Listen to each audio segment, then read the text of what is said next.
"Be my boyfriend, or you'll lose your job." John Hall froze.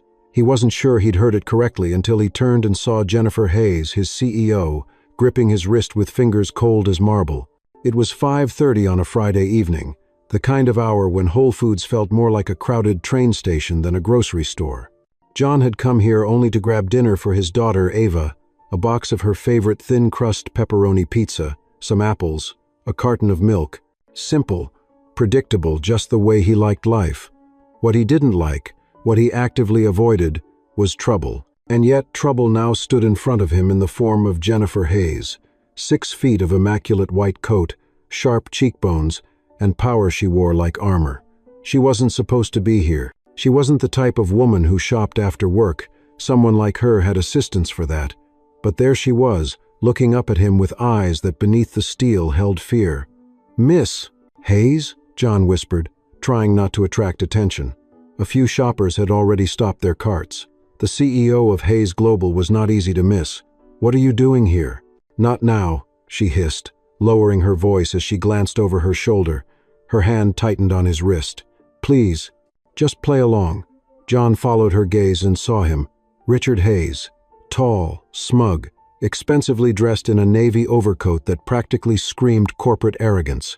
Standing beside him was a woman easily 15 years younger, wearing a blush-colored dress that would have been more appropriate at a cocktail bar than a grocery store. The two were laughing at something Jennifer shouldn't have had to hear. And suddenly it clicked. Jennifer didn't want her ex-husband to see her alone. Not after everything she'd endured in that ugly divorce splashed across business magazines. Not after reporters painted her as the cold, frigid CEO who drove her husband away. John swallowed. "Miss Hayes, Jennifer, this isn't a good idea." Her eyes snapped back to him. "John, I'm serious. If you walk away, I can't protect your position at the company. HR is already watching layoffs. Don't make this harder." The words hit him like a shove. She wasn't threatening him, she was desperate. Desperate enough to misuse her authority, yes, but also desperate enough to be human for once. And John, a man who had spent the last decade raising a daughter alone, knew the sound of someone standing on emotional thin ice. He lowered his grocery basket. "What exactly do you need me to do?" "Just stand close, smile, pretend we're together." She swallowed hard. "It doesn't need to be perfect, it just needs to hurt him." They walked slowly toward the intersection of the aisles, Jennifer slipping her hand through the crook of his arm. John felt her trembling. Her perfume, something clean and expensive, mixed oddly with the citrus scent of the fruit section. As they approached, Richard's eyes landed on them. He blinked in confusion, then smirked. The younger woman beside him flipped her hair back, assessing John like he was an inferior employee pretending to be important. "Jenny," Richard said, voice dripping with condescension. "Didn't expect to see you here." Jennifer tightened her arm around John. "Richard, lovely evening, isn't it? And who's this?" Richard asked, eyes sliding toward John with that familiar mixture of arrogance and suspicion. The look said it all. A black man with a white CEO. He didn't approve, he didn't understand, and he certainly didn't hide it. Jennifer lifted her chin. "This is John, my boyfriend." The young woman beside Richard raised her brows. "Boyfriend? Since when?" Jennifer smiled, the kind she saved for corporate predators. "Since none of your business." Richard's jaw flexed, and for one glorious moment, Jennifer seemed to regain a piece of herself, standing taller, shoulders squared, eyes steady. But John felt the weight of what he had stepped into. This wasn't a harmless favor. This was a battlefield he hadn't chosen. Richard gave a tight laugh. "Well, congratulations, Jenny. I guess some people settle." With that, he took his new companion's hand and walked away. Jennifer's mask cracked the moment they turned the corner. Shoulders slumped, breath shuddering. John had to fight the urge to comfort her. Instead, he said the only thing that felt safe. "You okay?" "No," she whispered. "But thank you." For a moment, they stood there among the shelves of olive oil and organic pasta, two people from different worlds bound together by a lie neither had planned. Then a small voice broke the moment. "Daddy?" John's heart stopped. Ava stood at the end of the aisle, holding a box of cereal. Her big, curious eyes bounced between him and Jennifer. "Daddy, who is she?" John opened his mouth, but no words came. Jennifer stepped back quickly, her CEO persona snapping into place again. "I'll explain later," she whispered. "Not here." She reached into her purse, pulled out a business card, and handed it to him like a lifeline or a leash. "We need to talk tonight. In private. It's important." Then she turned and walked away, heels clicking sharply against the polished floor. John stood frozen, feeling the warmth of her hand still lingering on his skin.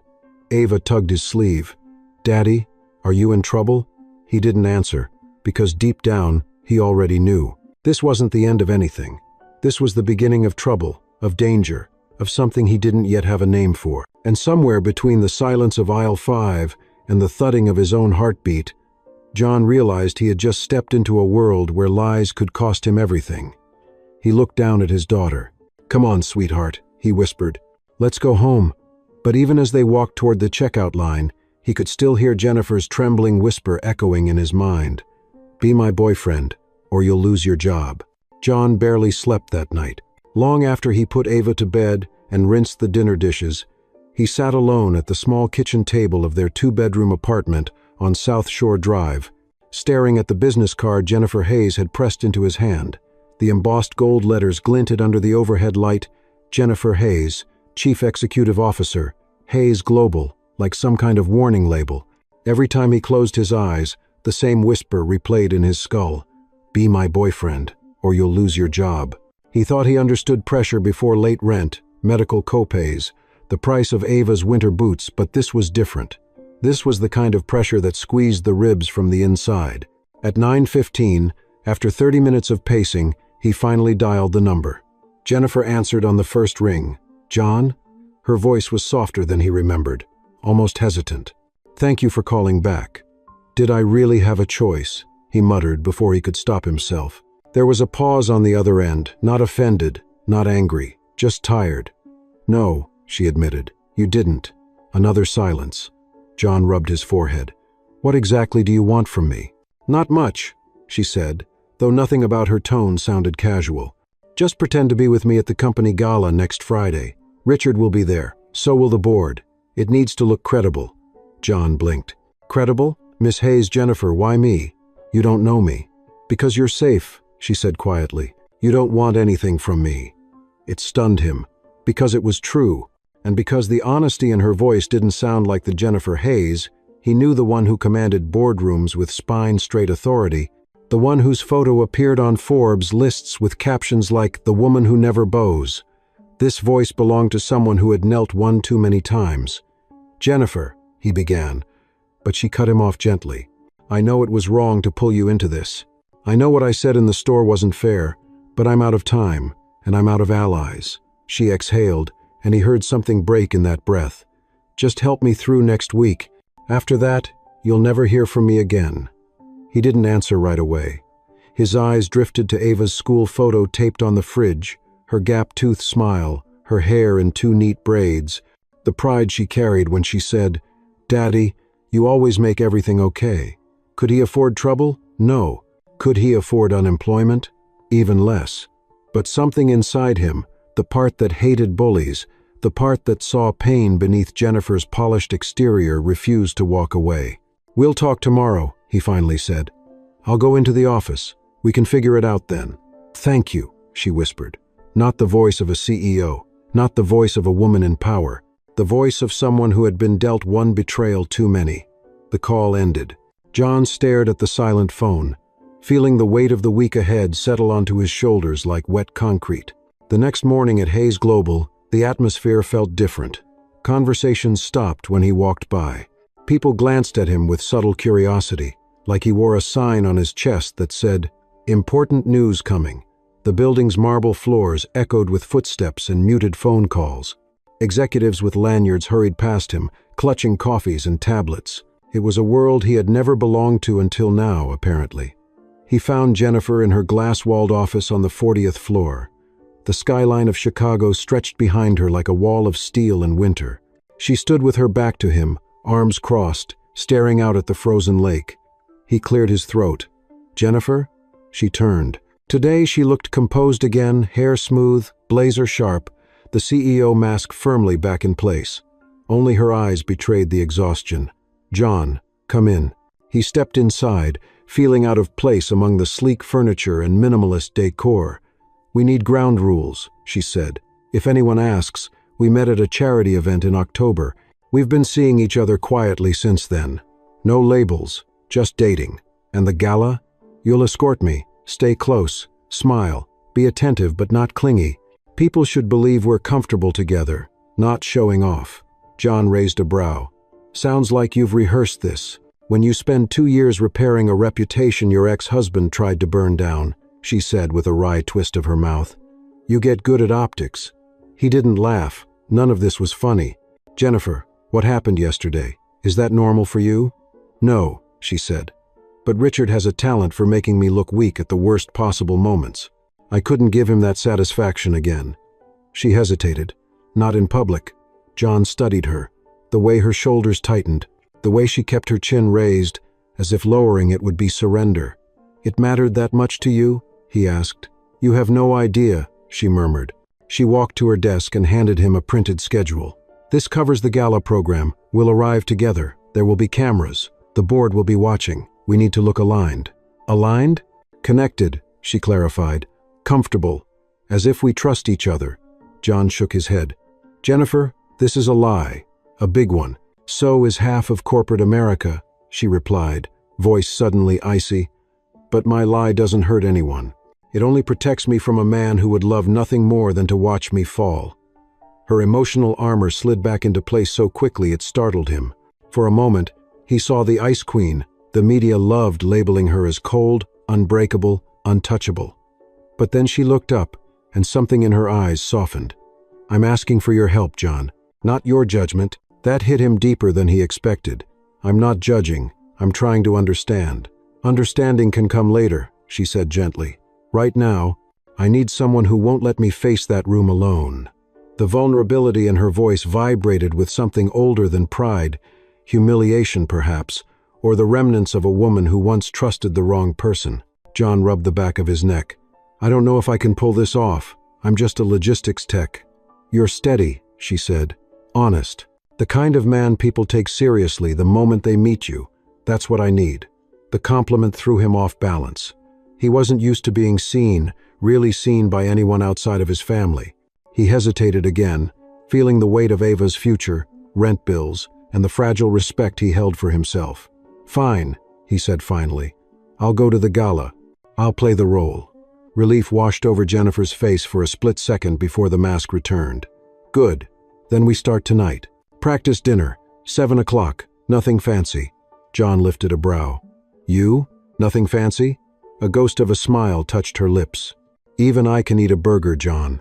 He felt himself smile despite the insanity of it all. As he turned to leave, she called after him. "John? Yeah?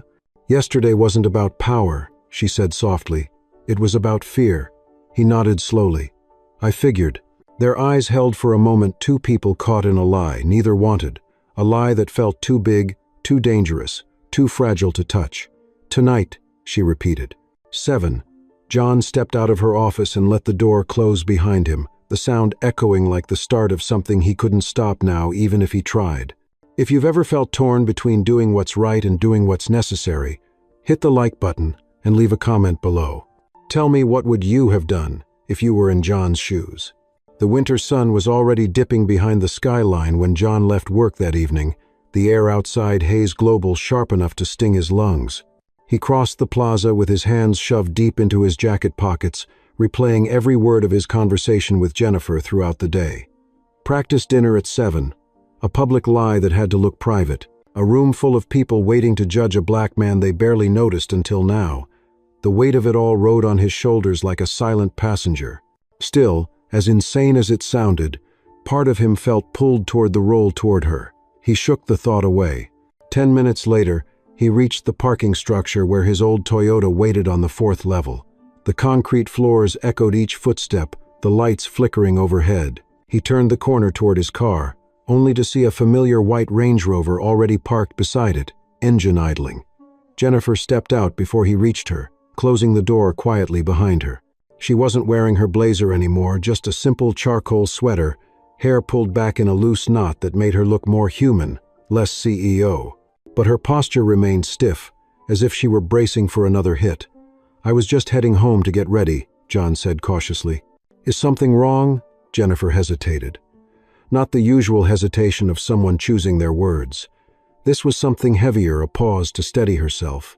"I didn't want to wait until dinner to talk about this," she said, "and I didn't want the conversation to happen near the office."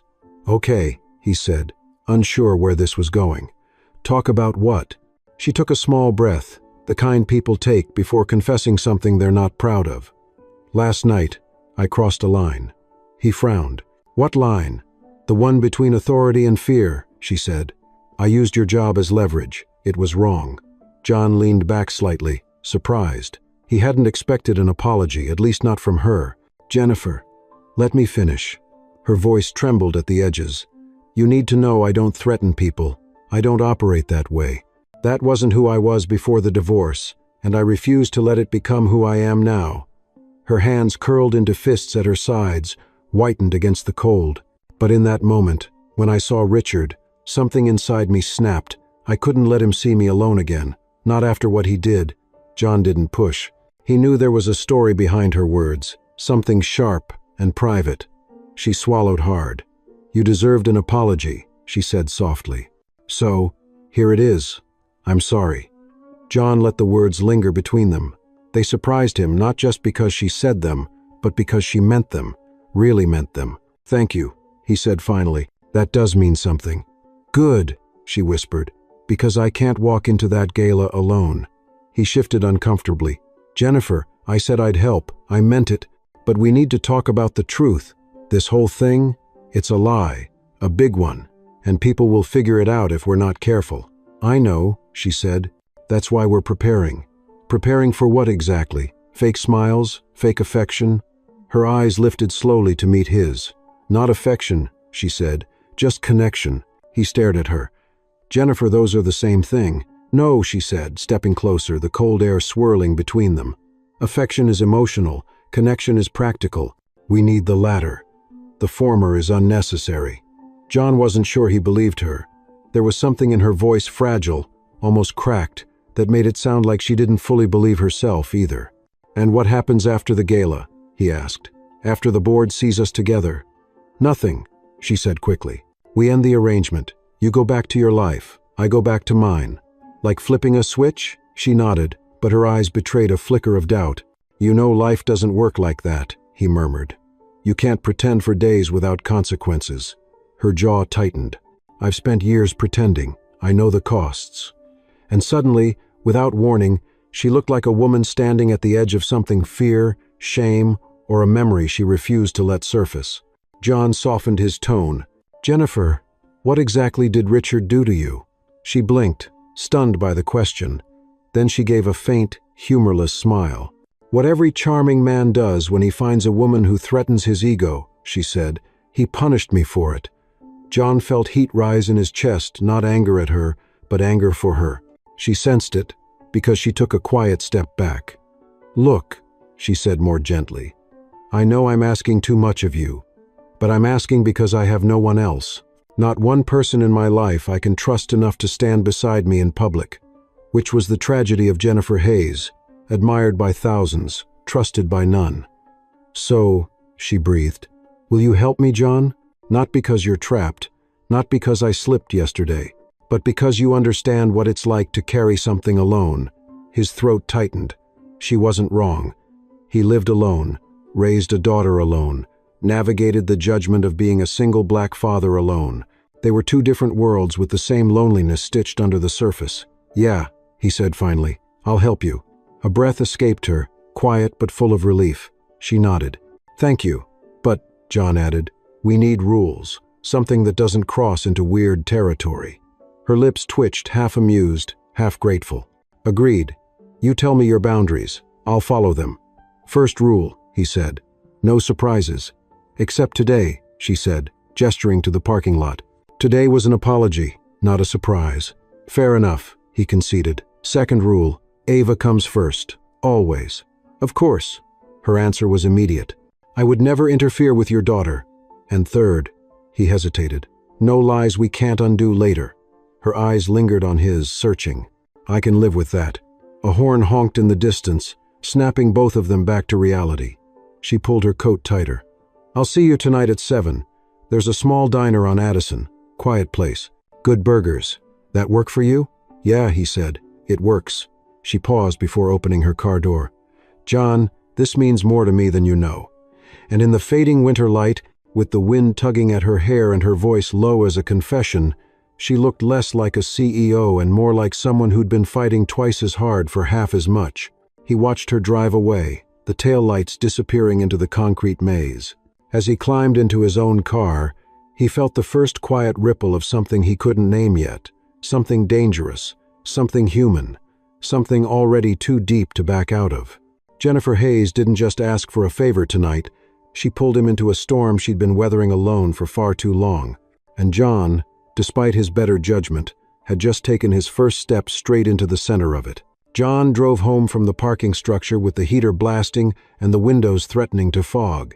Chicago winters had a way of slipping through the seams of an old car, finding the smallest gaps and pouring cold into the bones. He kept one hand on the steering wheel, the other gripping the edge of his thoughts. Thoughts that kept skidding back to Jennifer Hayes, to what she'd said, to what she'd not said. Boundaries, fear, pretending, a gala that could turn his life upside down. And underneath it all, the question he didn't dare confront. Why him? Why did she trust him of all people? By the time he reached his apartment building, the sky was turning the deep slate blue of early evening. The hallways were dim, the carpet worn, the elevator humming in that old, stubborn way he knew by heart. When he stepped inside his unit, Ava was already on the couch, wrapped in her fuzzy blanket, watching a cartoon rerun with half-lidded eyes. She looked up at him sleepily. "Daddy, did you get the pizza?" "It's in the fridge," he said, bending down to kiss the top of her head. The softness of her hair grounded him, the one place in the world where things made sense. "Hungry now?" She shook her head. "I had the leftover mac and cheese." "Good girl," he murmured. "Let Daddy take care of something, okay? I'll tuck you in later." She nodded, barely watching him as he walked toward the back bedroom. But before he disappeared into the hallway, her small voice called after him, "Daddy?" He stopped. "Yes, baby?" "That lady from the store." Ava hesitated, choosing her words with care. "Is she your friend?" "Not exactly. Not at all. And yet somehow, she's someone I'm helping," he said gently. "She needed a little support. Like when I help Melody carry her books?" "Sort of," he said, forcing a smile. "But more complicated." Ava frowned, absorbing the answer as seriously as only a 10-year-old could. "Complicated is okay," she said, "as long as you're safe." Those words followed him into the bedroom, where he changed his shirt and splashed water on his face. At 7 o'clock sharp, he'd have practiced dinner with a woman who seemed carefully built out of steel and secrets. But first, he needed advice from someone who lived long enough to understand when a man was stepping into a storm willingly. He pulled on a winter coat, poked his head into the living room again, and said, "Ava, I'll be gone for an hour or two. Uncle Thomas is right upstairs. If you need anything, call him." She nodded sleepily, thumb already drifting toward the remote. John climbed the stairs to the next floor and knocked on the door of apartment 5B. It opened almost immediately. "Boy, you look like you've been chased by your own shadow," said Thomas, his uncle, stepping back to let him in. The older man wore a flannel shirt tucked into worn jeans, a mug of black coffee in hand despite the hour. Former Navy, 68. A lifetime of wisdom carved into his posture.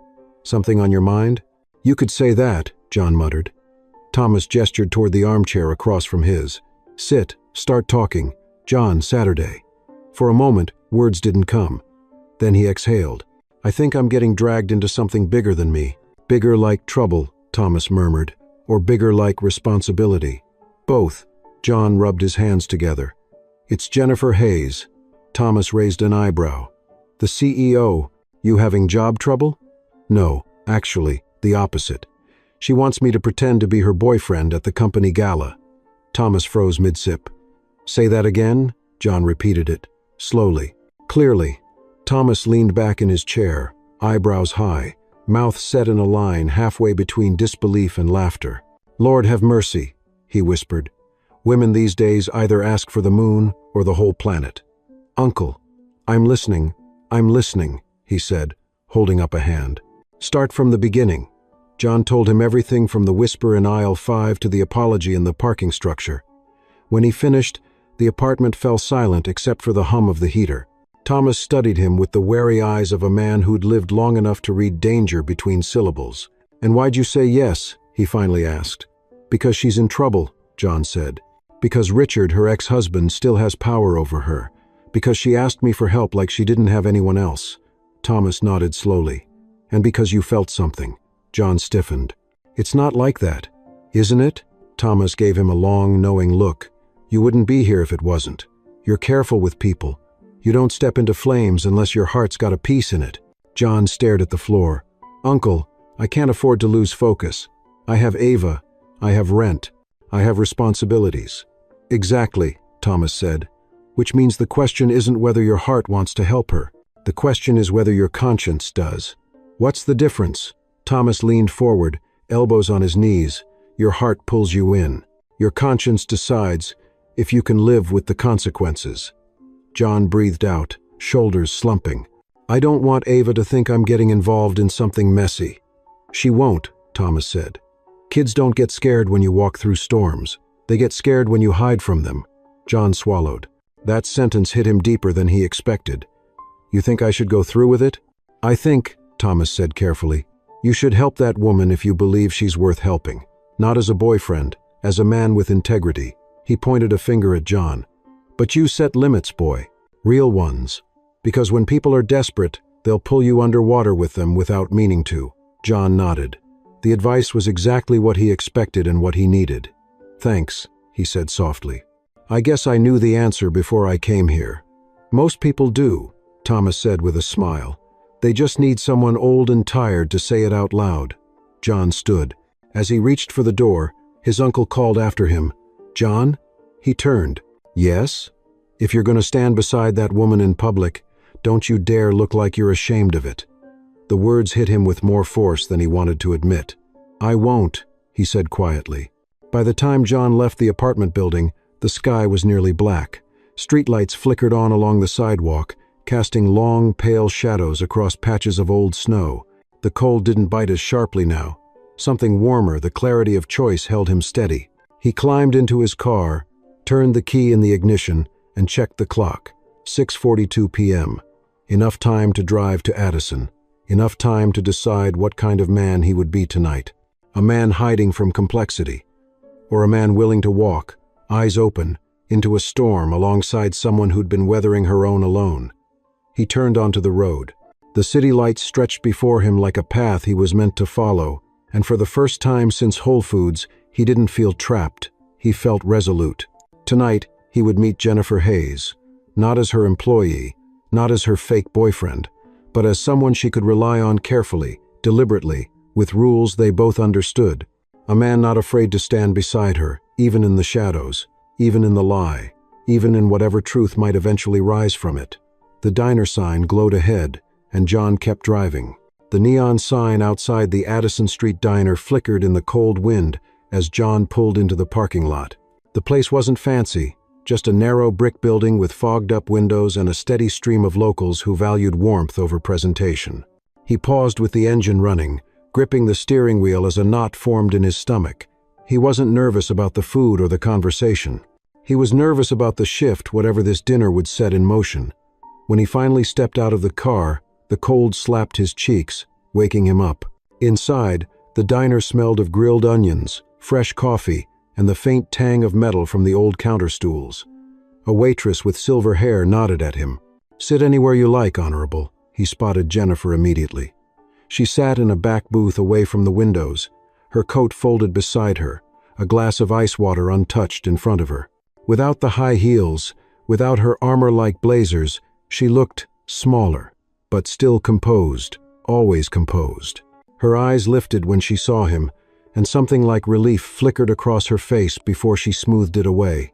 "You came," she said. "I said I would," John replied, sliding into the booth across from her. The vinyl seat creaked beneath his weight. Jennifer nodded once, almost grateful. "Good, we have a lot to go over."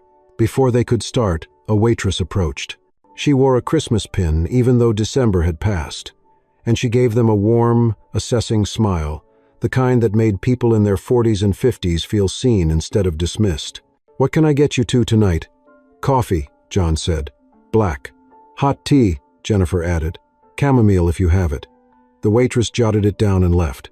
Jennifer leaned forward, elbows on the table in a way she never would inside her office walls. "Okay," she began. "First we need to define how we met. It has to sound believable but uninteresting enough that no one digs too deep." "Uninteresting," John echoed, amused. "That seems impossible with you." She gave him a dry look. "Do you want this to work or not?" "All right," he conceded. "What's the plan?" "We met at a literacy charity event," she said. "October. You volunteered because Ava loves books. I approached you because we had mutual friends." "Do we?" John asked. "No," she admitted, "but I doubt anyone will check." "Fair enough." The drinks arrived. John wrapped his hands around the warm ceramic mug, grateful for the heat. "Okay," he said. "What else?" "How long we've been seeing each other," she continued. "We'll say 2 months, quietly, casually, no labels." 2 months? He raised an eyebrow. "Is that too long?" "It's believable," he said. "Just surprising." Jennifer's gaze slipped for a moment, softening. "It needs to seem established enough that the gala doesn't look like a first date, but not serious enough to invite questions about commitment." John nodded. "Got it." They reviewed more details: favorite foods, inside jokes they could invent if needed, the timeline of their first date, the story of how they discovered they liked each other's company. At one point, Jennifer paused to take a sip of tea, and her hands trembled slightly. John noticed. She saw him notice. "It's not nerves," she said, sounding defensive. "It's exhaustion. Long week." "I didn't say anything," he replied gently. "You didn't have to." He met her eyes. "It's all right to be tired, Jennifer." Something flickered there, surprise, then discomfort, then a hint of gratitude. "Not for me," she murmured. "Weakness is a luxury I can't afford. Everyone gets tired. Not women in power," she corrected softly. "Not women like me." Her voice wasn't cold or bitter, just honest, weathered. John leaned back, watching her. "So our story includes pretending," he said. "But maybe not the parts you think." She frowned slightly. "What does that mean?" "It means," he said, "you don't have to pretend with me. Not about this." Jennifer didn't answer. Instead, she refocused on the plan. They practiced how to enter a room together, how much space to leave between them, when to smile, when to reach for each other. And somewhere in the middle of their rehearsal, the waitress set down 2 plates, Jennifer's simple turkey burger and John's double cheeseburger with fries. Jennifer looked almost embarrassed. "I told you I eat normal food," she said. "I never said I didn't believe you. I was just surprised." "Why?" "Because you look like you have an assistant who hands you meals prepared by angels." Jennifer laughed, a real one, small but genuine. "Nobody feeds me," she said. "That's half the problem."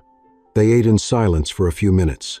The diner hummed around them, soft conversations, clinking silverware, the low hiss of the grill. When Jennifer spoke again, her tone had changed. "John, I need to ask you something else." He glanced up. "What is it?" "When we walk in together at the gala, the board will watch you. I figured. They'll judge your clothes, your posture, your handshake, your background." John nodded slowly. "Because I'm black," Jennifer inhaled, guilt tightening her features. "Yes, and because you're not from their world." "I know," John said quietly. "I've known all my life." "Then you understand why we need to prepare carefully," she said. "They'll look for cracks. If they find any, they'll use them against me." Something in his chest stirred: anger, protective instinct, maybe both. "Then we won't give them anything," he said. "We'll walk in solid." Her eyes lifted to his, surprised by the conviction in his voice. "You sound more confident about this than I feel." "Confidence is easy," he said. "It's the consequences that are hard." She leaned back, absorbing that. "You speak like someone twice your age," she said. "Single fatherhood has that effect," he replied. "Responsibility steals time but teaches lessons." Jennifer's expression softened again. "Ava is lucky," she said. "Most kids don't get men like you as their foundation." The compliment caught him off guard, warmed him, silenced him. When they finally finished the meal, the sky outside had turned deep navy, flecked with snowflakes drifting lazily past the diner windows. They stepped out into the cold. Their breaths fogged the air. Jennifer pulled on her gloves and said, "I'll have a car pick you up the night of the gala." "No," John said. "I'll pick you up." She blinked. "You? Why?" "Because it'll look more natural," he said. "It fits the story better. And because—" he hesitated. "Because I don't want anyone thinking you dragged me there."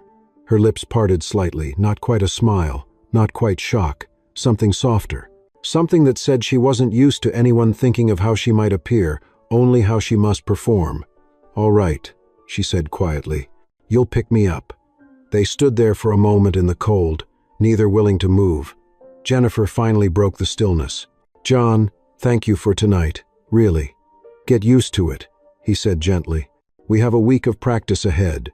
And for the first time since their insane encounter in aisle 5, she didn't look fragile. She looked steady, like someone who had just remembered she wasn't fighting alone. As he watched her walk to her car, John realized something else, something heavier, something dangerous. He wasn't just preparing for a lie. He was preparing to stand beside a woman who had forgotten what it felt like to lean on anyone. And if he wasn't careful, the line between pretending and feeling would blur long before the gala ever arrived. The following Monday felt heavier than most, as if the weekend had quietly conspired to thicken the air around Hayes Global. John walked through the lobby with his ID badge swinging from his neck, pretending not to notice how people glanced at him longer than usual. It wasn't obvious, not the kind of staring that could be proven or named, but the kind that lingered half a beat too long, dripping with curiosity. He told himself he was imagining it. But when he stepped into the elevator and two analysts fell abruptly silent, he knew he wasn't. They had heard something. News traveled fast in corporations, especially stories whispered behind closed doors. He exhaled slowly, forcing himself to focus on the workday ahead. As the elevator opened on the 22nd floor, he walked into the logistics area, where the air always smelled faintly of cardboard and printer toner. Normally, this floor felt like home, predictable, calm, a place where titles mattered less than competence. Not today. "Morning, John," murmured Laya, the barista, who ran the tiny cafe station Hayes Global had installed near logistics. She was already wiping the counter, her long black braids swinging behind her. She gave him a quick look of concern. "You okay?" "I'm good," he said, though his tone didn't match. "Just tired." She raised an eyebrow. "Well, if you need something stronger than coffee to get through today, let me know." He managed a small smile before continuing to his desk. The morning passed quietly, too quietly. People spoke to him, but only about work. Nobody joked, nobody lingered. It was as if he were coated in some invisible film that told people to keep their distance. Around noon, he finally understood why. He was heading toward the break room when he passed two junior associates from HR. They weren't whispering, but they weren't exactly subtle either. "I'm telling you," one said, "I saw them leaving the building together Friday night." She got into his car. "No way," the other scoffed. "She's the CEO. He's not even in management." "Love doesn't follow rules," the first one said, giggling. "Or maybe it's not love. Maybe he has something she needs. You know, leverage." "Or she's having a crisis," the second replied. "Women in power break weird sometimes." They both laughed. John stopped walking. His chest tightened, his pulse thudded in his ears. The conversation wasn't about him, not really. It was about what he represented, about assumptions people made silently, comfortably, without shame. He stepped back before they could see him, turning around and heading straight for the hallway that led to the executive floors. He wasn't planning on confronting Jennifer. He needed air, needed space. But fate seemed determined to push him forward. As the elevator doors opened, Brent from operations stepped out with an oily grin spreading across his face. "Well, if it isn't Mr. Golden Ticket," John bristled. "What do you want, Brent?" Brent clasped his hands dramatically. "Nothing, just congratulating you. Must be nice having the CEO's attention." His tone made the words feel like venom. "Whatever rumor you're repeating," John said evenly, "keep me out of it." Brent chuckled. "Come on, man, don't play innocent. The whole building saw her sliding into your car. Guess some people get promoted in ways the rest of us can't." The implication stung a familiar, ugly sting. People like Brent didn't even need to say the word. The meaning was baked into the air like a toxin. John held his ground. "Believe what you want. Doesn't make it true." "Sure," Brent said, tapping his phone. But you'd be surprised how fast a picture spreads. Something cold slid down John's spine. What picture? Brent's grin widened. You'll find out. With that, he walked away, whistling like he'd just thrown a lit match into a pile of dry leaves. John clenched his fists, biting down frustration. He needed clarity. He needed control. He needed to see Jennifer. By the time he reached the 40th floor, he had forced himself into a state of calm. He knocked lightly on her office door. "Come in," her voice called. She looked up from her desk, surprise flickering across her features when she saw him. "John, everything okay?" He closed the door behind him. "We have a problem." Jennifer's expression shifted instantly, guard raised, eyes sharp. "What happened?" "Rumors," he said. "People think something's going on, that we're involved." Her shoulders tensed. "We knew attention would come eventually." "It's more than attention," he said. "It's judgment. People are talking. About us? About me," he corrected. "And about why you'd be with someone like me." Jennifer's face softened. "John, this isn't just gossip," he continued, crossing his arms tightly. "This is about race and power and hierarchy. They think you must have a reason to pick someone like me, something I'm getting out of it." "You're getting nothing out of it," she said firmly. "You're helping me. They don't know that. They will." He looked at her sharply. "And how exactly do you plan to convince them?" Her jaw clenched. "By being careful, by being consistent, by controlling the narrative instead of letting people like Brent twist it." "Brent," John repeated. "He said he has a picture." Jennifer froze. "A picture? Of you getting into my car?" Her eyes darkened like clouds forming before a storm. He wouldn't dare. "He already did," John said. "He hinted he's spreading it." Jennifer stood, pacing behind her desk. "I'll handle him. HR can deal with harassment issues." "This isn't just harassment," John cut in. "This is hatred dressed as curiosity, and I don't want you to fight battles that I'm the center of." She stopped pacing. "I chose you," she said, "and I don't regret it." Something in her tone made the room feel warmer and smaller. "Jennifer," he said quietly, "this fake relationship, you and me walking around together, it's going to hit nerves, especially in a place like this." She nodded. "I'm aware, and I can handle it." "I know you can," she said, "but you shouldn't have to handle it alone." He wasn't expecting that. For a moment, he didn't respond. Then he exhaled slowly. "We need to be smart." "We will be. We need to decide what story to stick with." "Agreed." She looked at him, really looked at him, the way people only do when they understand the truth beneath the surface. "This is the price of pretending," she said quietly. "But if we stay aligned, they won't be able to use it against us." John felt a wave of something settle inside him. Resolve maybe, or the first hint of loyalty. "Then we stick together," he said, "even when people talk."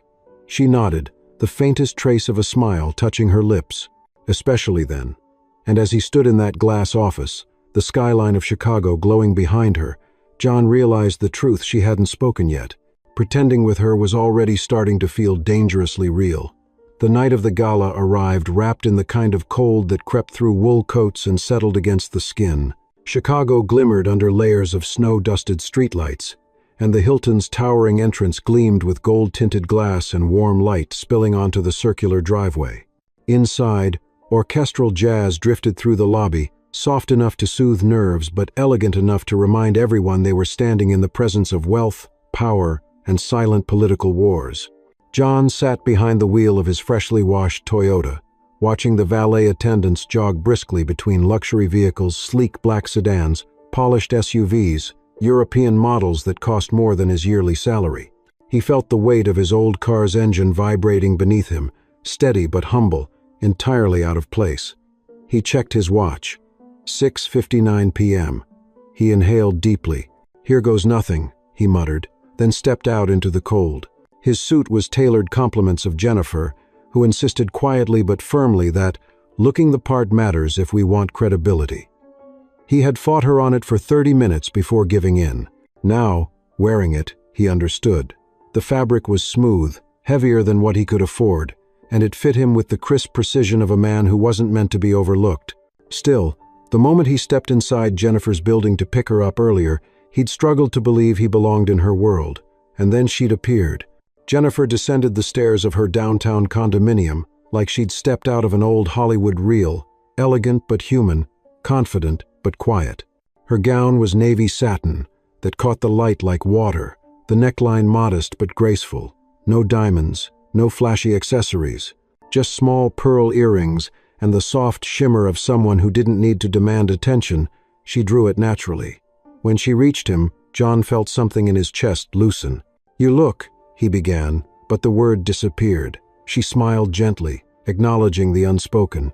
"Thank you, and you well. You clean up extraordinarily well." He wasn't sure if it was meant as humor or truth, but the warmth in her tone made his pulse tighten. Now, standing with her in the lobby of the Hilton, preparing to walk into a ballroom full of judgment and sharpened smiles, John felt that same tightness in his chest. "Ready?" she asked quietly, voice calm, but breath slightly shallow. "Are you?" he countered. She let out a small laugh. "Not in the slightest." "Then I'll go first," he said, offering his arm. She hesitated only a second before looping her hand through his elbow, her touch gentle but steady. Together they stepped into the ballroom. The effect was instant. Heads turned, some subtly, some openly. Conversations faltered, then resumed in lowered tones. The chandeliers glowed like constellations, reflecting across the polished floors and the mirrored columns. A jazz trio played softly on stage, the upright bass thrumming through the room like a heartbeat. Jennifer's hand tightened on his arm for the briefest moment. "We walk slowly," she murmured, purposefully. "Got it," he whispered back. They made their way past clusters of executives in tailored suits, spouses wrapped in silk and sequins. Every few steps, someone nodded politely at Jennifer, but their eyes flicked to John with curiosity too precise to be accidental. Some tried to hide their surprise, others didn't bother. And then Richard appeared. He was standing near the bar, holding a glass of bourbon with the smug confidence of a man accustomed to getting the last word. His new girlfriend wore a ruby dress that clung too tightly to be tasteful.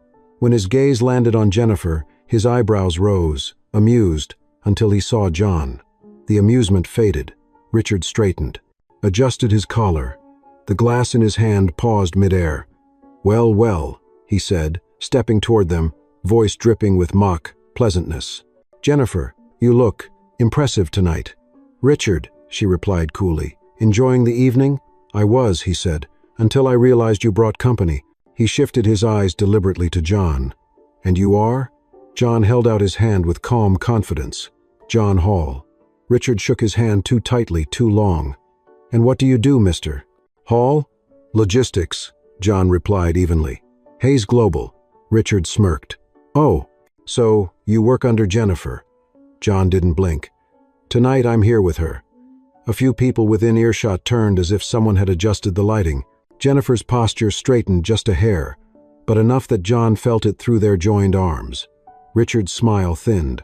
"Well, congratulations," he said. "I suppose everyone finds their level eventually." Jennifer lifted her chin. "Have a good night, Richard." And just like that, she guided John away with practiced, icy grace. But once they were out of earshot, her breath shook faintly. "Are you all right?" he whispered. "I will be," she murmured, her fingers tightening around his arm. "You did well, John. So did you." They reached their assigned table, board table A, where the CFO, 2 directors, and the head of HR sat waiting. The CFO's wife, a woman in her late 60s with kind eyes, greeted them first. "Jennifer, dear, and who is this handsome man you've brought?" Jennifer gave her a warm, practiced smile. "This is John Hall," the woman beamed. "Lovely to meet you, John." John nodded politely, grateful for the normal interaction. But the HR director, Miss Fleming, wasn't so gracious. Her smile was thin, almost surgical. "John," she said, "I don't believe we've ever had a direct meeting." "No, ma'am," John replied. "Different departments." She sipped her wine. "How long have you and Jennifer been seeing each other?" Jennifer spoke without skipping a beat. "A couple of months." "Oh, Miss..." Fleming tilted her head. "That's surprising. You've kept it quite secret." Jennifer smiled politely. "Not everything needs to be public." "Of course," Fleming replied. "But relationships at work can create complications.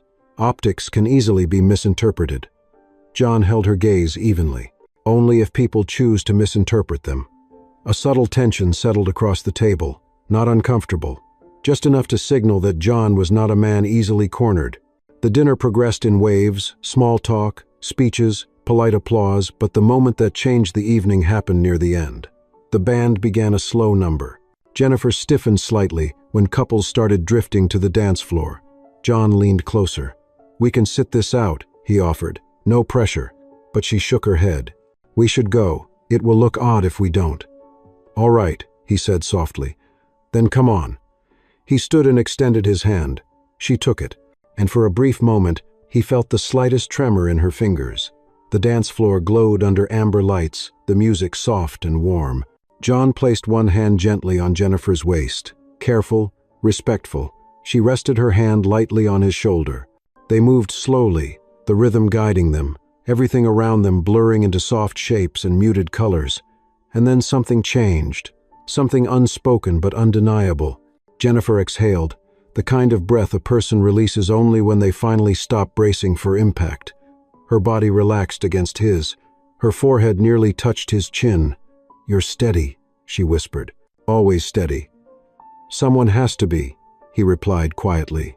For the first time since this arrangement began, she wasn't performing. She wasn't pretending. She was simply herself, a woman who had been carrying too much for too long. When the music faded, she didn't step away immediately. Neither did he. The board noticed. Richard noticed. The entire ballroom noticed. But John didn't care. Not in that moment. They returned to the table slowly, almost reluctantly, and as they sat down, Jennifer leaned closer, her voice barely above a breath. "John, something changed tonight." He didn't trust himself to answer, because he felt it too. And as he glanced around the ballroom at the whispers, the glances, the forming storm, he knew this night wasn't ending at the gala. This was the turning point, the shift, the moment everything started to become real. The Monday after the gala began like any other an icy commute, a stiff wind pushing against John's coat as he crossed the plaza, the familiar rhythm of Hayes Global's revolving doors, swallowing him into the building's steady hum. But something felt different, off. The air wasn't just cold, it was watchful. Too many eyes lingered on him, then flicked away when he turned. Too many whispered tones dropped the moment he walked near. Laya from the cafe gave him a worried look when he passed her station. "John, brace yourself," she murmured. "Something's going around. I don't know what it is yet, but it's not good." His stomach tightened. "Thanks, I'll keep my head up." He walked on, trying to shake the unease. But as soon as he rounded the corner into the logistics department, he understood. 3 employees hunched over a phone. One gasped quietly. Another whispered, "No way." Their heads snapped up when they saw him. They straightened too quickly, scattering like guilty schoolkids. A warning bell rang in his gut. "What's going on?" John asked. Silence. Avoided eyes. A phone screen clicked off, and that was all the answer he needed. He made his way to his desk, set down his bag, and took a slow breath. He didn't want to see, didn't want to know, but he needed to. He pulled out his own phone and saw it instantly. A company-wide group chat, anonymous source, a single image, him, Jennifer, the gala. Jennifer's body leaning into his during their slow dance, her eyes closed in a moment that looked both intimate and vulnerable. The caption beneath the photo, "Interesting promotion strategy." The second picture hit harder. John walking Jennifer to her car afterward, his hand gently resting on the small of her back. It wasn't inappropriate, it wasn't even romantic, but the camera angle made it look like an affair, or leverage, or a scandal waiting to erupt, and it had. Comments poured beneath the images, some jokes, some cruel, some coded in the polite racism corporate America had mastered over generations. Bold move. Guess upward mobility takes creativity these days. Power dynamics are so complicated when the employee is different. A little unprofessional, don't you think? She's clearly going through something. John's jaw clenched, his pulse hammered. And then, worst of all, a final message. Sent by Brent. Not anonymous, not subtle. A grainy zoomed-in shot of John's hand on Jennifer's back. With the line, "Guess everyone has a type." The phone shook in John's hand. His breath came sharp.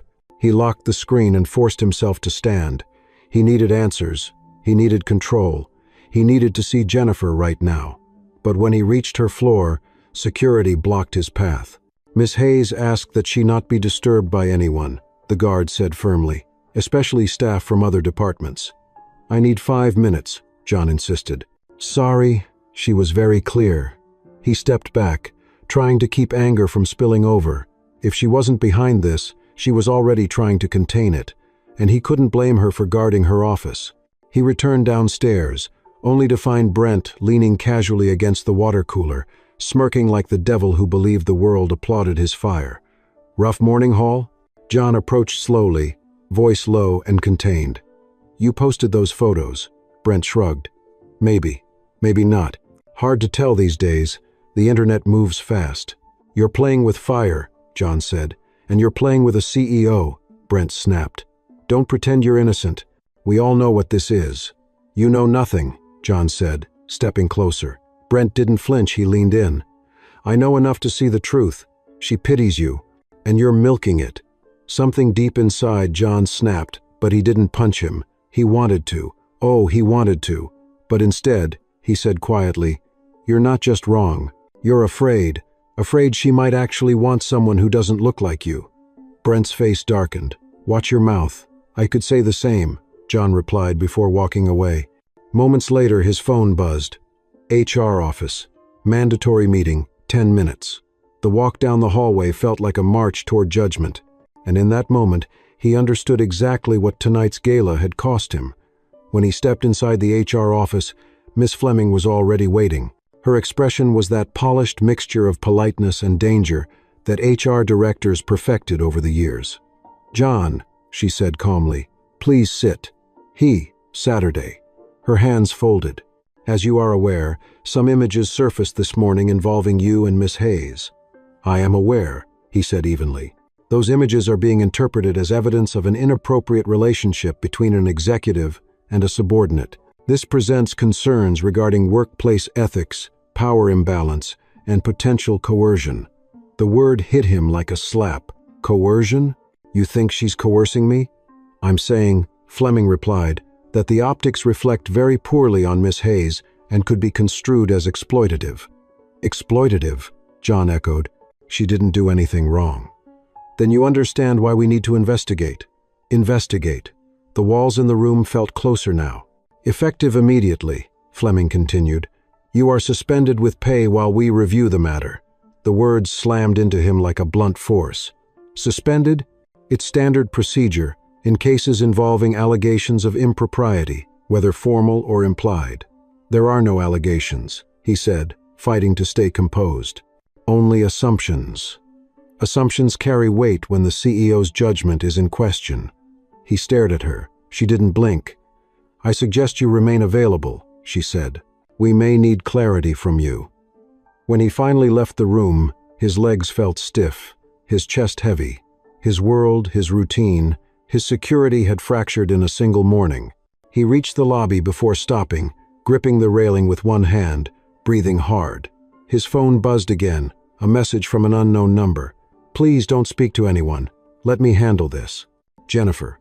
For a moment, he wanted to call her, to demand answers, to ask if she had known this would happen, if she regretted pulling him into this, if she had any idea what he was losing. But before he could respond, another message arrived. I'm sorry, John. This is my fault. I will fix it. He stared at the screen, heart pounding. Something in her words felt final, desperate, and dangerous. He closed his eyes, because he suddenly understood what was happening.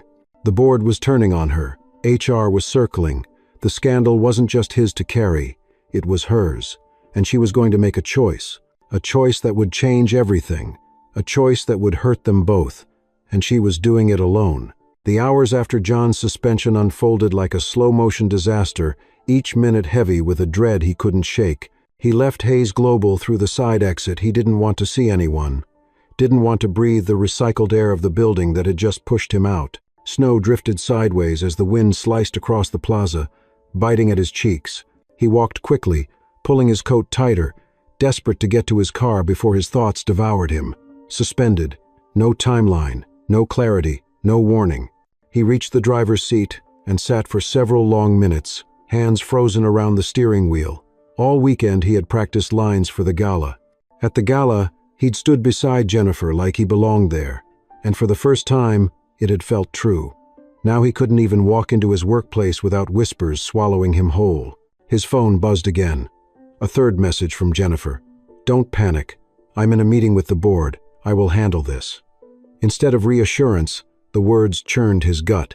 He didn't know much about corporate boards, but he knew enough to understand. They weren't kind, and they weren't sentimental.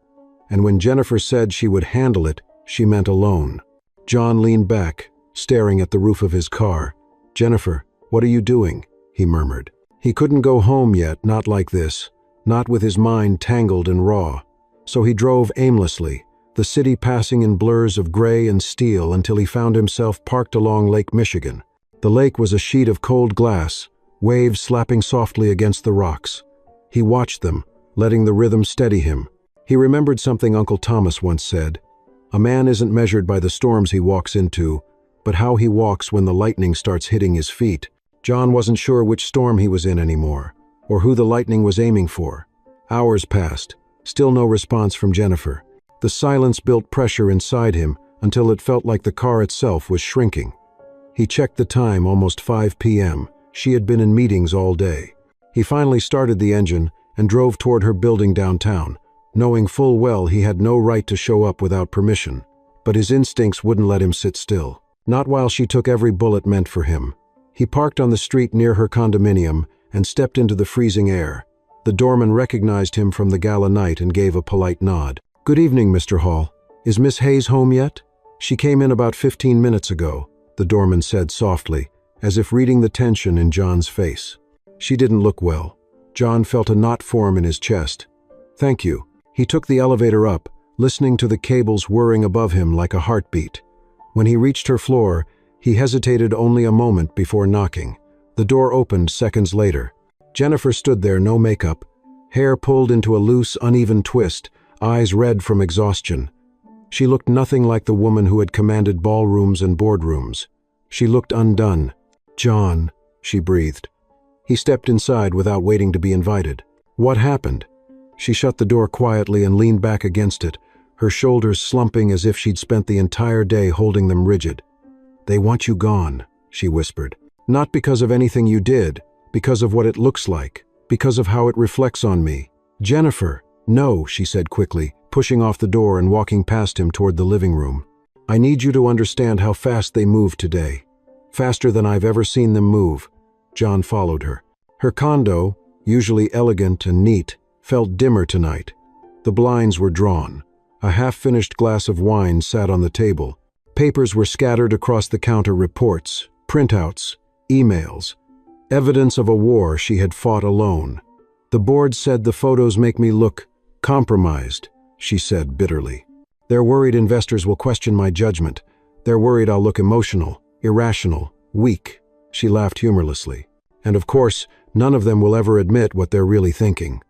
"Which is what?" John asked. She turned. Her eyes met his.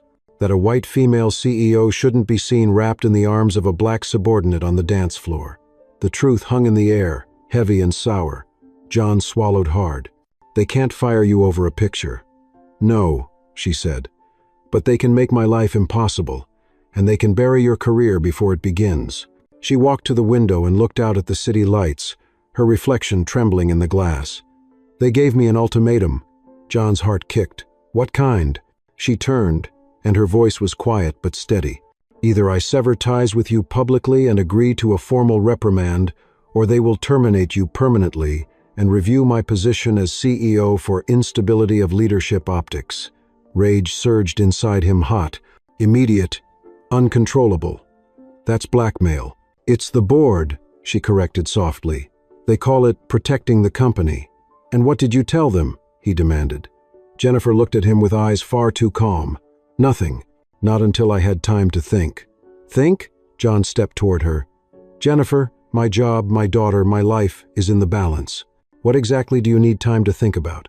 "Whether keeping my title is worth destroying your future," she said simply. The room fell into a suffocating silence. John froze. "What?" "I'm the CEO," she whispered. "I can find another job." It would be humiliating, yes, but survivable. But you're a black man in corporate America. If they mark you as unprofessional, inappropriate, or compromised, you won't just lose this job, you'll lose the next 5. John felt the ground shift beneath him. She wasn't exaggerating, not even a little. She had seen the world from the top. He had lived in its shadows. She knew exactly how unforgiving it could be for men like him. He stared at her. "So what are you going to do?" She took a shaky breath. "I'm resigning." "No," John said immediately. "Jennifer, no. It's the only way to protect you. You can't do that." "I already drafted the letter," she said, nodding toward the papers on the counter. "I'll submit it in the morning." "Jennifer," he said, stepping toward her, "this isn't your fault." "It is," she said fiercely. "I pulled you into this. I made choices out of fear. I let my past own me. And now you're paying for it. That doesn't mean you blow up your life." "I won't let them destroy yours," she whispered. Her voice cracked on the last word. And then she did something she'd never done, not even once since the moment he met her. She broke. A silent tear escaped down her cheek before she wiped it away quickly, shame flickering across her expression. John felt his own chest tighten painfully. The powerful, unshakable woman the world saw was gone, and all that stood before him was someone exhausted, cornered, and willing to sacrifice everything for him. "Jennifer," he said softly, "look at me." She looked up slowly. "You don't have to do this alone." "Yes," she said, "I do." "No," he repeated, voice grounded. "Not anymore." But she only shook her head, whispering, "This is the only way out." He stepped closer, close enough to see the fear she hid, the determination she clung to, the loneliness wrapped around her like a second skin. He wanted to convince her. He wanted to argue. But he saw it in her eyes. The decision was already made. She'd chosen the fire long before he knocked on her door, and there was no pulling her back from it. "Not tonight. Maybe not ever." "I'm sorry," she whispered, voice barely audible. "This is goodbye, John." He felt something hollow open in his chest. The truth hit him hard. She wasn't just protecting him. She was cutting him off, to save him. She moved past him, heading toward her bedroom. "Please close the door on your way out," she whispered. And with those final words, the woman who had whispered in aisle 5, the woman who had leaned into him on a ballroom dance floor, the woman who had finally started to trust someone disappeared behind a closing door, leaving John standing alone, in the quiet, in the fallout, in the ending he never saw coming. The next morning arrived dull and bruised, as if Chicago itself had absorbed the blow of what happened the night before. Gray clouds pressed low over the skyline, and a thin layer of frost coated the streets, turning every sidewalk into a quiet warning. John woke with a heaviness he couldn't shake. He sat on the edge of his bed, elbows on his knees, fingers pressed to his temples. The apartment was silent except for the soft hum of the radiator struggling against the winter chill. He barely slept. Every time he closed his eyes, he saw Jennifer closing her door, shutting him out, not in anger, not in cruelty, but in sacrifice, in finality. "This is goodbye, John." The words echoed through him like an aftershock. He forced himself up and walked into the kitchen. Ava was already awake, sitting at the small table with a bowl of cereal and sleep-tousled hair. When she looked up, her smile faltered. "Daddy?" He tried to smile but failed. "Morning, baby." She paused mid-spoonful. "Something happened, didn't it?" Kids had a way of seeing through what adults tried to hide. He sat opposite her, rubbing the edge of the table with his thumb. "Yeah," he said quietly. "Something happened." "Are you hurt?" she asked, voice small. "No." "Is it that lady from the store again?" His breath caught. He wasn't ready for this conversation, not with the weight already crushing his chest, but he owed her honesty. "Her name is Jennifer," he said softly. "And yes, it has to do with her." Ava stared at her cereal, swirling the spoon slowly. "Do you like her?" John blinked. "What do you mean?" Like her, Ava clarified. "Like in the movies." The question landed deeper than he expected. He breathed out a slow, aching exhale. "It's complicated." She nodded as if that made perfect sense, though her brow furrowed. "Did she make you sad?" "No," he said quickly. "She didn't." Before Ava could ask more, his phone buzzed on the counter.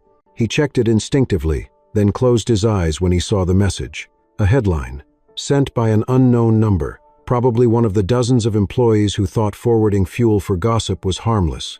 Hayes Global CEO resigns amid leadership concerns. And a second headline, more vicious, from a smaller outlet. Insider sources claim misconduct with subordinate sparked internal shake. Up his stomach dropped. Jennifer had done it. She had actually resigned, just like she said she would. And the world had already twisted the story into something ugly, salacious, and wildly wrong. Ava leaned toward him. "Daddy?" He locked the screen and put the phone down. "Finish your breakfast," he whispered. "Daddy needs a moment." He stepped into the hallway, gripping the door frame with one hand as the weight of everything collapsed onto him at once. The guilt, the shock, the helpless rage. Jennifer had detonated her entire career to protect him, and now she was being smeared publicly while he couldn't do a thing to defend her. He clenched his jaw, fighting back the urge to punch something, scream something, break something. But instead, he took a deep breath. Then another. He had to stay standing. For Ava, for himself, for the truth he couldn't yet voice. A knock on his door startled him. He opened it to find Uncle Thomas standing there in a heavy coat, scarf wrapped around his neck. "You look like someone stole your soul," Thomas said gruffly as he stepped inside. "Coffee on?" "Not yet," John murmured. Thomas eyed him sharply. "Something happened at work?" That was an understatement. "I got suspended," John said. "And this morning," he swallowed. Jennifer resigned. Thomas froze, then let out a long breath. "Lord," he muttered, "that woman actually did it." "She shouldn't have," John said, voice tight. "I didn't want this." "Doesn't matter what you wanted," Thomas replied. "People make choices based on their demons, son. Sometimes they choose fire because the smoke behind them is worse." John sank into a dining chair, fingers pressed to his forehead. "She walked into that fire alone." "She's been alone a long time," Thomas said quietly. "That's the part you keep forgetting." John looked up sharply. "What do you mean?" "I mean, she didn't learn to stand straight by having people around her. She learned by having no one. People like that don't know how to lean, even when they want to." John inhaled deeply, chest aching. "I should talk to her." "Not now," Thomas said. "Give her room. She made a choice. You rushing in won't put the pieces back together, it'll just cut you both on the shards. But she thinks this is goodbye. Right now, maybe it has to be." The truth of it stung. Ava peeked around the corner. "Uncle Thomas?" "Hey there, little one," he said warmly. "Your daddy and I are just talking grown-up stuff." She nodded solemnly and disappeared into her room. When she was gone, Thomas turned back to John. "So what now?" John stared out the window at the gray sky. "I don't know." He did know. He just couldn't admit it yet. He would have to find work elsewhere, at least temporarily, save money, keep life stable for Ava. But emotionally, mentally, he had no idea how to process the loss of something he never had the chance to fully understand. The thing between him and Jennifer had never been simple, never been named. But it had been real deeper than the lie they told, deeper than the dance they shared, and now it was gone. Hours later, he found himself doing something he never expected, sitting in the break room of his friend Manny's auto shop on the south side. Manny handed him a rag and nodded toward a dusty sedan in the corner. "If you want hours, I can give you weekend work until you figure things out," Manny said. "Not much pay, but it's honest." "Thanks," John murmured. "I appreciate it." "You good?" Manny asked. "You look messed up." "Just a long week," John said. "And it's only Tuesday." He forced a humorless smile. But as he wiped down the car hood, his mind drifted not to the humiliation, not to the suspension, not even to Brent's toxic grin. It drifted to Jennifer, standing in her apartment, eyes red, voice breaking. "This is goodbye, John." He could still hear it, could still feel the hollowing sensation in his chest. That night, after picking up Ava from school and cooking a simple dinner, John sat alone on the couch, the room lit only by the TV's soft glow. Ava had fallen asleep early on his shoulder. He carried her to bed, tucked her in, and kissed her forehead. When he returned to the living room, he finally let the weight settle fully. He leaned forward, elbows on his knees, fingers trembling. "Jennifer," he whispered. Saying her name felt like reopening a wound. He didn't know where she was now, didn't know how she was handling the media fallout, didn't know if she had anyone beside her tonight. Probably not. She had pushed everyone away for years, and when she finally reached for someone it cost her everything. He closed his eyes, his voice barely audible in the quiet room. "You shouldn't have done this for me. But she had, and he couldn't undo it, couldn't fix it, not yet. Outside, the winter wind howled against the windows, rattling the glass and making the building groan. Inside, John sat alone with the echo of a woman who had saved him by sacrificing herself. And the worst part wasn't losing his job, or the rumors, or the suspension. The worst part was realizing he'd lost her, at least for now, maybe forever. The rest of the week dragged forward with the numb weight of a man living inside someone else's life. John woke early, packed Ava's lunch, walked her to school through biting winds, then headed to Manny's auto shop where he spent hours under hoods and beneath chassis, his mind never quiet. Even the grease, the familiar clank of tools, the hum of engines normally comforting felt like background noise to something louder, heavier inside him. Jennifer had resigned. Jennifer had vanished. And everywhere he looked, the world moved on without caring what truth lived in the shadows. By Friday evening, the headlines had faded from the front pages, replaced by sports scores, political debates, and weather warnings. But the whispers remained online, lingering in comment sections like ghostly fingerprints. She threw away a CEO job for a fling. Always knew she was unstable. He probably guilted her. There must be more to the story. No one resigns over nothing. John stopped reading after the first day. The comments were poison, but the poison still lived in him. He hid it well enough for Ava's sake, keeping the nightly routine intact, making dinner, helping with homework, laughing at her jokes that weren't really jokes. But after she went to bed, silence swallowed him whole. And every night, when he closed his eyes, he saw Jennifer's face tired, relentless, heartbreakingly determined. This is goodbye, John. He replayed it so many times he barely heard anything else in his mind anymore. It was Saturday afternoon when the truth finally walked into his life, unannounced and unexpected. John was wiping grease off his hands at the shop when the bell above the door jingled. He looked up to see Laya, the cafe barista from Hayes Global, stepping inside, bundled in a long coat and knitted hat. She smiled gently when she spotted him. "Hey, stranger." "Laya?" John blinked. "How did you even know I was here?" "Manny told me," she said, shrugging. "I asked around." "You asked around," he echoed. "Why?" "Because," she said simply, "you disappeared." John grabbed a rag and forced a smile. "Just keeping busy." "You've been suspended, John," she said, voice soft but firm. "That's not keeping busy. That's surviving." He paused. Her honesty was disarming. "What are you doing here, Laya?" She hesitated, then lowered her voice. "I know things." He stilled. "About what?" "About what really happened."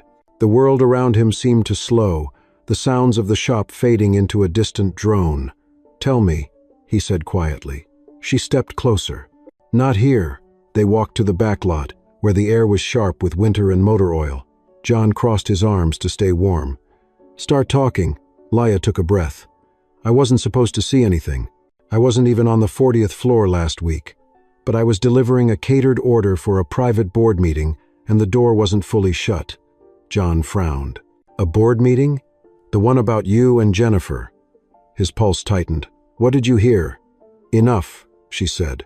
"Enough to know you've been blaming yourself for something that wasn't your fault. Just tell me, Laya." She nodded. "They were never going to protect you, not even if Jennifer begged them to. They didn't suspend you because of the photos. They suspended you because they wanted leverage against her." He swallowed hard. "Leverage?" They were furious. She didn't tell them she was seeing someone. Their words, not mine. They said she'd compromised her image as a leader. They questioned her emotional stability. They questioned her fitness to continue leading a billion-dollar company. Laya's eyes softened. And then the chairman said something I'll never forget. He said, "If we force her hand, she'll choose him. We need to isolate him first." The cold hit John harder than the wind ever could. "They targeted me, to get to her."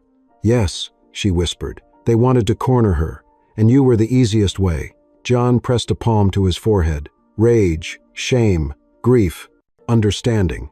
It all mixed into something heavy and nauseating. "Jennifer didn't just resign," Laya continued. "She protected you in every way she could. She even tried to negotiate terms, ask them not to put anything on your file that could ruin future job opportunities. She fought for you, John, hard." His chest tightened painfully. "She never told me." "Of course she didn't," Laya said softly. She didn't want you to feel guilty. A shaky breath escaped him. And the pictures? Brent sent them, she said, not just internally. He tried to leak them to a gossip site. John's jaw clenched. I knew he'd go that far. Jennifer stopped it, Laya added. She threatened legal action. HR shut him down, but the damage was done. John leaned against a car, trying to absorb it all, so she lost everything. Because she refused to lose you, Laya said quietly. John, that woman walked into a room of people who wanted to break her spirit, and she walked out without giving them the satisfaction of hurting you. He closed his eyes. The silence was thick, heavy. Laya hesitated.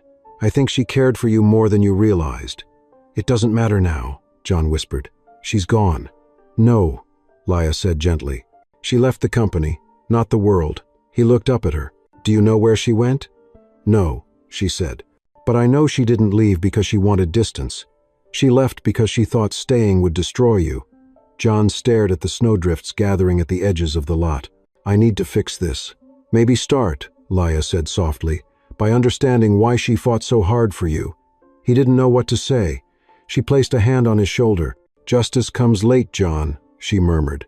But it comes, quiet, but sharp. Her words cut through the fog in his mind.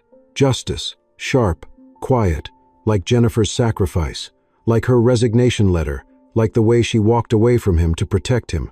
By the time Laya left, a slow-burning fire had been lit in his chest, one fueled not by guilt but by clarity.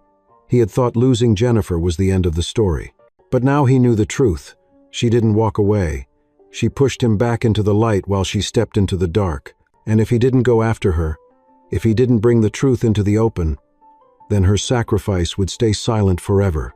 That night, after putting Ava to bed, John sat alone in the quiet living room, his heart thudding like a drum against his ribs. He knew what he had to do. He had to find her, not to demand explanations, not to guilt her, but because she deserved someone who wouldn't let her vanish into a world that never cared for her. Someone who would stand beside her not as part of a lie, but as truth. Someone who wouldn't be afraid to fight for her the way she fought for him. He whispered into the stillness, as if she could somehow hear him across whatever distance now separated them. Jennifer, I'm coming. John spent the night searching. Not online, the internet was filled with noise, speculation, and lies, but through the people who actually knew Jennifer as a human being. He called old colleagues she trusted, reached out to her former assistant, even contacted the clerk at her favorite bookstore where she sometimes hid from the world. No one knew where she'd gone, or if they did, they weren't willing to betray her trust. By morning, exhaustion and determination lived in equal measure inside him. He sat at the kitchen table with a cup of untouched coffee, his fingers lightly tapping the ceramic. Ava sat across from him, eating quietly. After a long moment, she looked up. You're going to find her, aren't you? Her voice was soft, but steady. John nodded. I am. Good, she said simply, because you look sad when she's gone. Children had a way of simplifying the world without reducing its truth. He kissed her forehead before dropping her off at school, then headed straight for the only place he hadn't yet dared to go, her penthouse. The doorman stiffened when he saw him approach. Mr. Hall, he said with a professional frown. She left the building 2 days ago. She hasn't returned. Did she leave alone? John asked. Yes. Did she say where she was going? No. But the doorman hesitated. Just a fraction. John sensed it. Please, he said quietly. I'm not here to hurt her. I'm trying to fix something she broke to protect me. The man studied him, really studied him before finally exhaling. She carried only one suitcase, he murmured. And she asked for a cab, not her usual driver. John nodded. Do you know the destination? I only heard the first part of the address, the doorman admitted. Something by the lake. Hope flickered inside him. Jennifer didn't run to crowds, she ran to quiet, to stillness, to places where the noise couldn't reach her, and there was only one place that fit the pattern. Her family's old cottage on the north edge of Lake Michigan, a property she once mentioned in a rare candid moment, calling it the only home that ever felt safe. John drove north. The city thinned. The air sharpened. Snow lined the roads like white borders on a map leading toward something inevitable. When he reached the narrow gravel path, he recognized the cottage immediately from her description. White siding, blue shutters. A porch swing drifting slightly in the wind as if someone had just stood up from it. He parked and stepped out, boots crunching on frozen ground. His breath formed clouds in the air as he walked toward the door. He knocked once. No answer. Knocked again. Silence. He finally spoke through the wood. "Jennifer, it's me." A faint rustle sounded inside. Footsteps. Then the door opened slowly. Jennifer stood there, wrapped in a wool sweater, hair undone, eyes swollen from too many nights without sleep. She looked at him with shock, confusion, and a kind of fragile resignation. "John." Her voice was barely above a whisper. For a moment, neither of them moved. Then she stepped aside. He entered quietly. The cottage smelled faintly of cedar and old books. A fire crackled low in the stone fireplace, its warmth soft and uneven. She closed the door, leaning her back against it. "You shouldn't be here," she said. "I didn't want you to see me like this." "I needed to see you," he replied, turning toward her. She shook her head. "There's nothing left to fix. You're wrong." "John," her voice cracked. "I destroyed everything. I walked away from my company. I walked away from you. I did it to protect you, and now—" "You didn't protect me," he interrupted softly. "You isolated yourself." She froze. He stepped closer. "I know what happened at that board meeting." Her eyes widened with fear. "Who told you?" "Someone who heard enough to know you weren't just pushed, you were attacked." Her breath hitched, and she turned away, wiping her cheek. He continued gently. "They didn't want to protect me. They wanted to break you, and they used me to do it." "Yes," she whispered, "and that's why I left." "But leaving wasn't justice," he said quietly. "It was surrender. And you're not a woman who surrenders." She shook her head again, fighting tears. "You don't understand, John. They were going to destroy your career." "Maybe," he said, "but I won't let them destroy you." She looked at him then, really looked, and something inside her collapsed. "Why?" she whispered. "Why would you fight for me after everything I cost you?" "Because you didn't cost me anything," he said. "You saved me." She blinked, stunned. He stepped closer until their breaths mingled in the cold air. "You saved me from losing my job, from being dragged through rumors, from being destroyed by a system that was never built for men like me. And you did it quietly, alone, without asking for anything in return." She swallowed hard. "John, but you forgot something," he whispered. "Even quiet justice deserves a witness." Her lips trembled. She tried to speak, but no words came, so he kept going. "You're not alone anymore. You don't get to choose my battles for me. If we're going to pay a price for this, then we pay it together." Tears finally spilled down her cheeks, slow, quiet tears that had been trapped inside her since the board turned on her. "I'm scared," she admitted. "I know," he said. "So am I." "I don't know how to do this," she whispered. "Then let me show you," he murmured. She closed her eyes, and for the first time since he met her, the ever-strong, ever-composed Jennifer Hayes let someone see her break. He gently lifted her chin until she met his gaze. "I'm fighting for you," he said softly. "Not because I owe you, not because you sacrificed yourself, but because I choose you." A quiet gasp escaped her. In the silence that followed, her walls finally began to fall. Slowly, carefully, painfully. She stepped forward and pressed her forehead to his chest, her hands gripping his sweater as if anchoring herself. He wrapped his arms around her, grounding her, steady as ever. Minutes passed, maybe hours. Time didn't matter here. Only truth, only healing. Only two people who had finally stopped running from themselves, from each other, from the world that demanded their fear. When she finally pulled back, her voice was steadier. "What do we do now, John?" He brushed a strand of hair from her face. "We tell the truth," he said, "to the board, to HR, to whoever needs to hear it." She exhaled shakily. "About us?" "Yes," he said, "about us." She nodded slowly, almost fearfully. "And is there an us?" He smiled a quiet, grounded smile. "There has been since aisle 5. Her laugh was soft and broken and beautiful. She leaned into him again, and this time it wasn't out of fear, but out of acceptance. Outside, the winter wind softened. Inside, the fire crackled warmly. And for the first time since everything fell apart, both of them felt something they hadn't felt in months. Safety, hope, a quiet kind of justice.